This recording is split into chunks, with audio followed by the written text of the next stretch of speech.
आज इस श्रद्धांजलि सभा में भी आप सब यहाँ अपने समय निकालकर उपस्थित हुए हैं। मेरे छोटे परिवार को हिम्मत देने के लिए एक बड़ा परिवार यहाँ इकट्ठा हुआ है।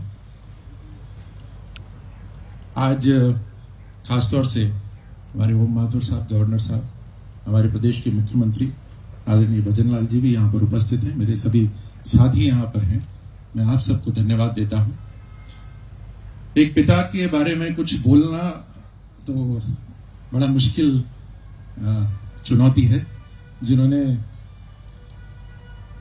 इतने लंबे समय तक, इतने वर्षों तक अपने आप को एक उदाहरण के रूप में मुझे प्रेरित करा।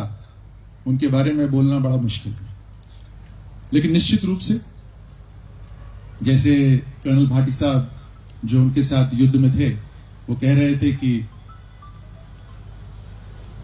उनका जीवन केवल राष्ट्रीय सुरक्षा ही नहीं, राष्ट्रीय रक्षा के लिए नहीं, बल्कि देश के प्रति समर्पित भाव, देश के प्रति साहस,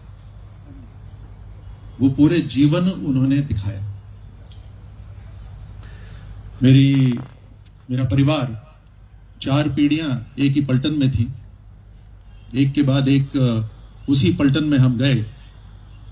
तो जो जवान जो कम उम्र के थे जब मेरे पिताजी सेना में थे, वो जब मैं गया सेना में तो वो बड़े अधिकारी थे।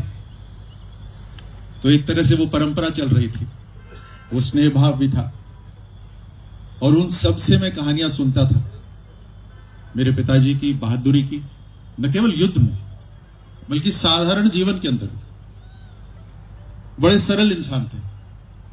जैसे कर्नल भाटी साहब अभी बोल रहे थे कि पब्लिसिटी में नहीं करते थे, चुपचाप अपना काम करते थे। बड़े सरल इंसान थे।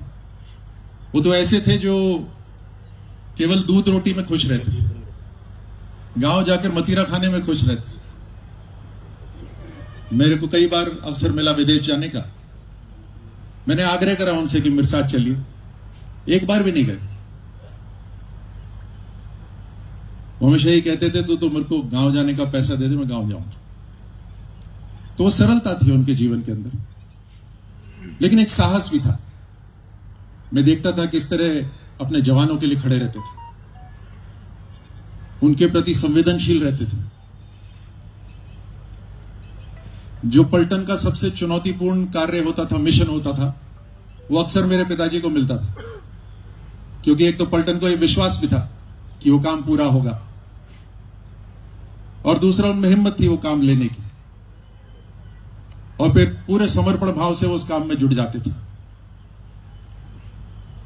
1962-1971 की लड़ाई लड़ी, इंटेलिजेंस के अंदर भी रहे,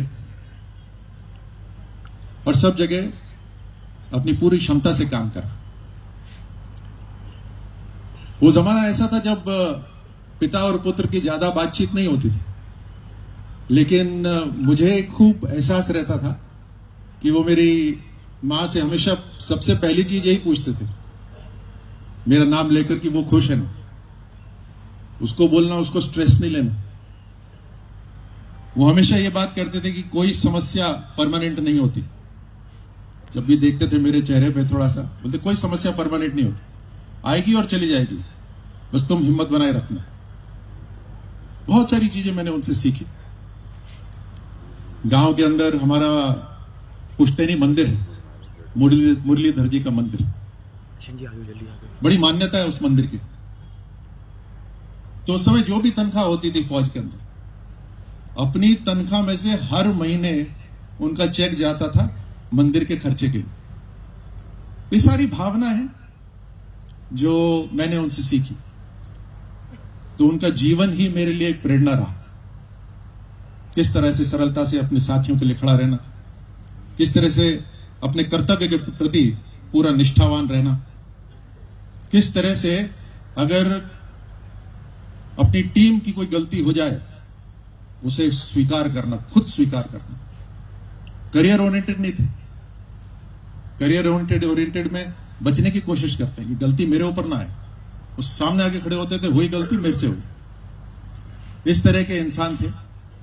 और जिस तरह का उन्होंने जीवन जिया मुझे यकीन है कि वो निर्दोष इस पृथ्वी के जीवन से गए, बिल्कुल प्रसन्नचित होकर उन्होंने पूरा जीवन जिया है।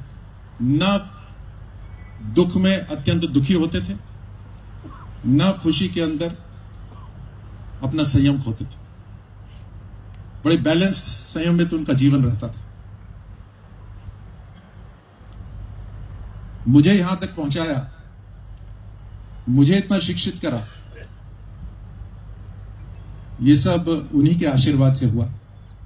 जो मैं उनसे सीखता था वो अपने जीवन में ढालने की कोशिश करी। तो आज इनकी यादें तो, कल साहब की यादें तो मेरे साथ हमेशा रहेंगी और उनसे मैं हमेशा प्रेरित होता रहूंगा। मैं अक्सर कहता हूं एक ही जीवन है, उस जीवन को हम किस तरह से जीते हैं वही सबसे महत्वपूर्ण है। मुझे यकीन है कि कर्नल लक्ष्मण सिंह राठौर साहब ने जो जीवन जिया और जैसे उनके साथी उनको याद करते हैं, अगर मैं उनके जैसा जीवन जीऊं तो मैं धन्य होऊंगा। आप सबको एक बार बहुत बहुत धन्यवाद कि मेरे परिवार के साथ आप हिम्मत बनाने आए। धन्यवाद।